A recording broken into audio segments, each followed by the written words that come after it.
Mengistu's rise to power in Ethiopia. One of the longest surviving dynasties in not only African history but world history was the Solomonic dynasty in Ethiopia. It is important to note that Ethiopia was the only African country that was never colonized. It is believed that the Solomonic dynasty began in the 11th century. However, other historians say it was the 13th century. It is also believed that the emperors were descendants of the biblical King Solomon and Queen of Sheba. The Solomonic dynasty, which had ruled for so long, was overthrown by one, Mengistu Haile Mariam, in 1974. The rise of Mengistu Haile Mariam was accelerated by the drought that began in 1973 in the Wello province. The tragedy of this drought was that an estimated 200,000 people died of hunger. The conditions in the country were deteriorating when the then leader Haile Selassie underestimated the extent of the drought and the effect it would have on citizens.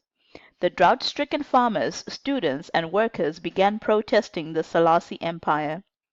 There was a lot of dissatisfaction regarding the way that Haile Selassie was handling the drought, and the Ethiopians had always been proud of their self-sufficient nature, and now they were the poster children of hunger and starvation, which left many Ethiopians disappointed and eager for change. Mengistu, then a colonel in the army, capitalized on this political, economic, and social atmosphere and decided that the country was ready for a revolution. He assassinated Haile Selassie and imprisoned the ruling officers, then declared himself head of government in 1974. After taking power, Mengistu consolidated power by murdering members of the opposition and 60 members of the aristocracy who had claims to the throne of Ethiopia. In 1976, Mengistu started the Red Terror. Anyone accused of being a member of the Ethiopian People's Revolutionary Party disappeared and were eliminated by the Deg. The Deg was the short name for the Coordinating Committee of the Armed Forces, Police, and Territorial Army that ruled Ethiopia from 1974 to 1987, which was led by Mengistu.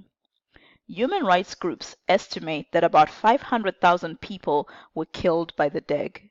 The Deg received considerable support from the Soviet Union at the time because they embraced communism. Mengistu instituted land reform by seizing land from wealthy landowners and redistributing it to peasants. Unfortunately, the land reform was not well planned, and it resulted in the reduction of agricultural output, which led to hunger and starvation. The 1984 droughts further worsened an already fragile agricultural landscape, and the drought effects were exacerbated with forced relocation of farmers from the stronghold in the north to the south as a means to destabilize the opposition.